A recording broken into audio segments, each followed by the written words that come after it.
Team Sérénité présente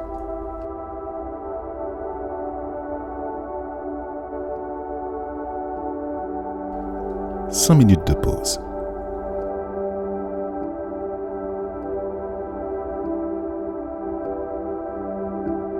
Installe-toi confortablement sur une chaise ou alors allonge-toi sur ton lit.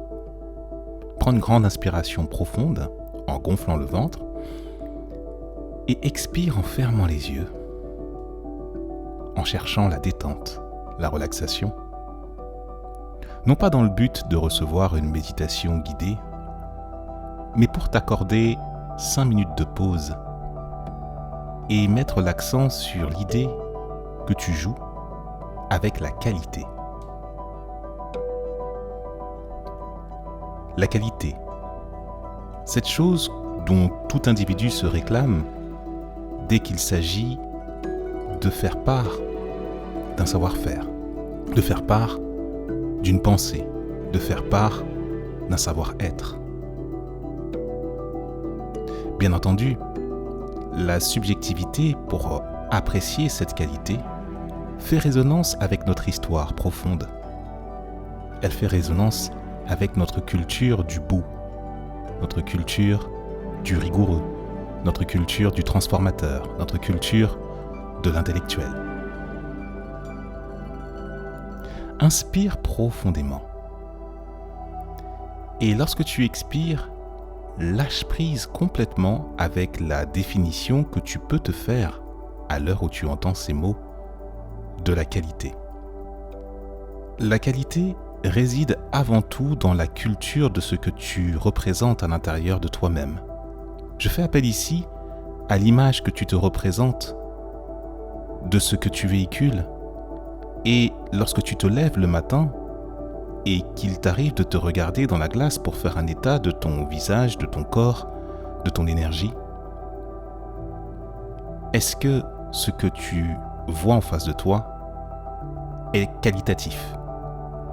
Est-ce que tu te retrouves en face de quelque chose qui t'apporte de l'énergie et de la satisfaction?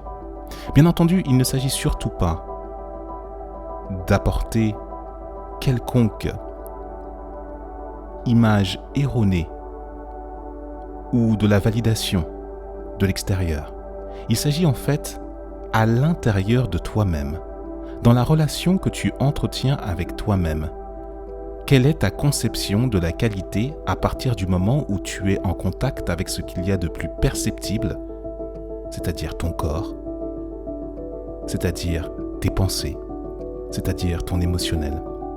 Bien entendu, il ne s'agit absolument pas non plus de décerner un diplôme, d'apporter une norme quelconque.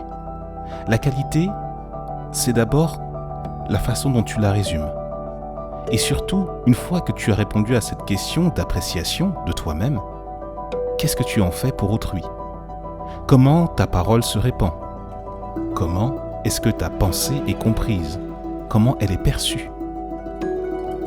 Dit-on de toi que tu délivres quelque chose de qualité? Quand bien même on ne te le dit pas, ou alors on réfrène parce que des arguments contraires peuvent arriver justement à ta connaissance, la chose à prendre en compte dans ce type de situation, c'est de se dire « Ok, qu'est-ce qui est juste dans cette situation pour que l'on me renvoie quelque chose qui défie l'image de la qualité que je peux faire, que je peux entendre ?» Et bien entendu, si en face de toi les arguments sont subjectifs ou alors sont empreints d'un sentiment d'animosité, il convient de relativiser cela. Mais à partir du moment où quelqu'un vient pour pouvoir te dire que le fond est juste et que tu peux te parfaire, entends ce qu'il dit et surtout regarde ce qu'il fait. De manière à prendre exemple, la probité, l'honnêteté, la rigueur, tous ces paramètres mis à haut niveau permettent justement d'avoir un regard plus juste pour soi de ce que la qualité peut laisser apporter.